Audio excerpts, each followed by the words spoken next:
the higher the walk that you want to God, the higher the walk that you want to walk with God, the more you're going to have to pray, the more you're going to have to seek God. But look at what Jesus said.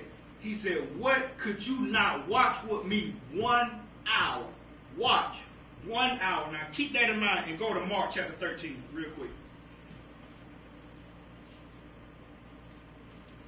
Mark chapter 13.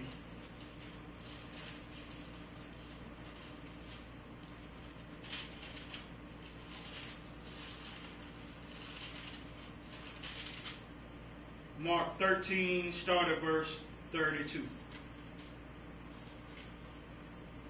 Now, before I read this, understand that God is a creator.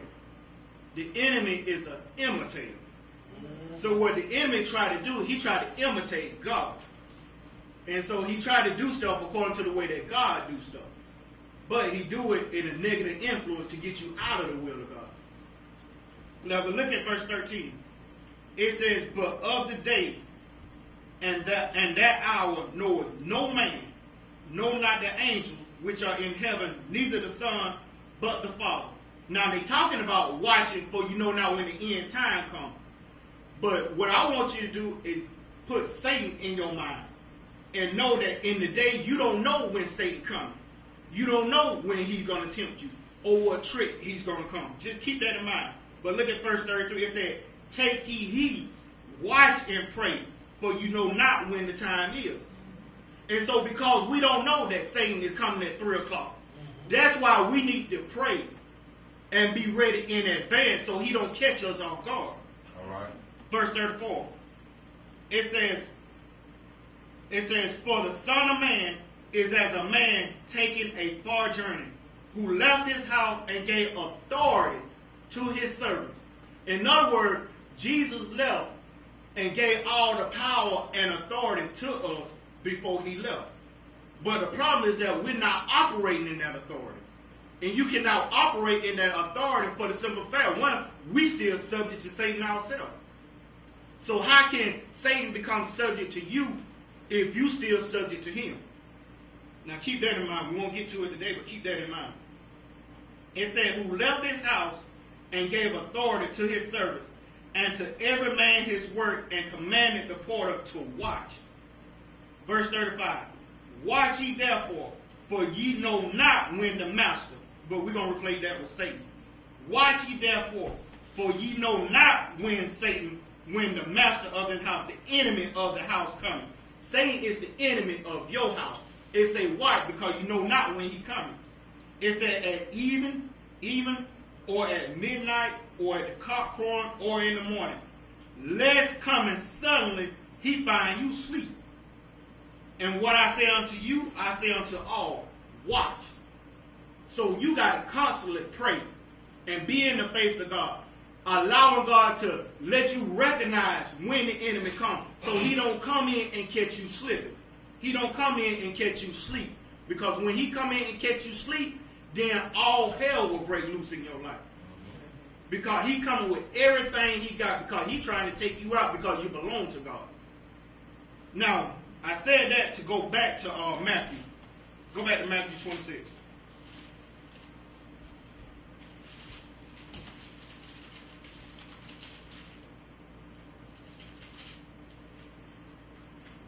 Now, the end of verse 40, he said, what?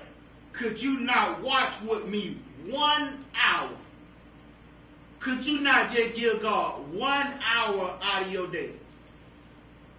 Listen to verse 41. This is the key verse. He said, watch and pray that ye enter not into temptation. The spirit indeed is willing, but the flesh is weak. Now let me read it again. Watch and pray. He's not saying watch and pray that you not enter into temptation. He said watch and pray. Then Paul said that you enter not into, because if you're not watching and you're not praying, then you will enter into. He's not saying watch and pray that you don't enter in.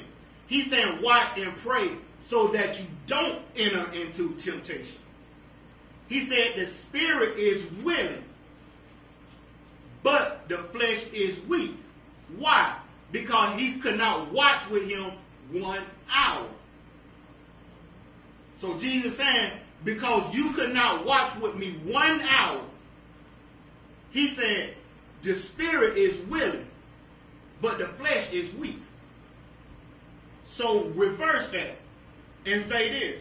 Therefore, if you can give God at least 1 hour out of your day, then you will not enter into temptation. Why?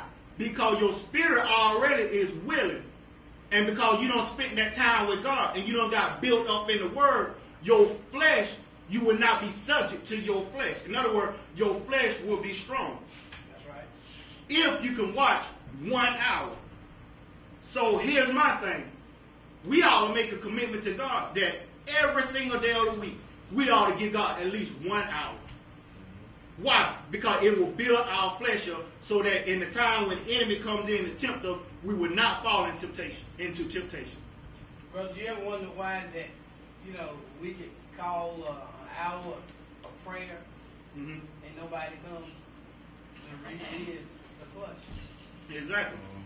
And see, everybody is not going to receive this right here. Everybody does not want to even walk on the level that we're trying to get to.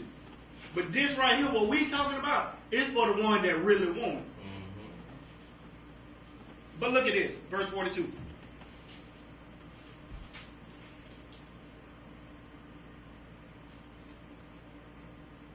It says, he went away again the second time and prayed, saying, O my Father, if this cup may not pass away from me, except I drink it, thy will be done.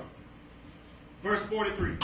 And he came and found them asleep again, for their eyes were heavy. Verse 44. It said, and he left them. It said, and he left them. How many times have God came to bring you a word, came to show you something, but he could not do it because he could not get your attention? How many times had God wanted to speak to you, but he could not speak to you because you had not been praying?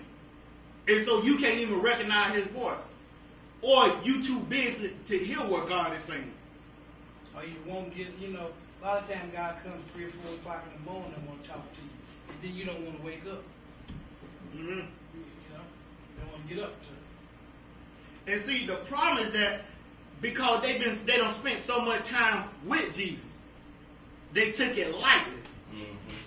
Everything been going all hunky-dory. They've been walking in victory. They've been walking in power. So they took it lightly that they didn't need to pray. Even though Jesus, the man himself, is praying. But we don't did all this stuff. We've been rolling pretty good, so we don't need to pray now. But all at the same time, Jesus is still praying. But look at verse 45. It said, then coming he to his disciples, and he said unto them, sleep on now. He said, sleep on, and take your rest. Behold, the hour is at hand, and the Son of Man is betrayed unto the hands of sinners. Rise, let us be going. Behold, he is at hand that does betray me. In other words, he said, go on, sleep. Get your rest in.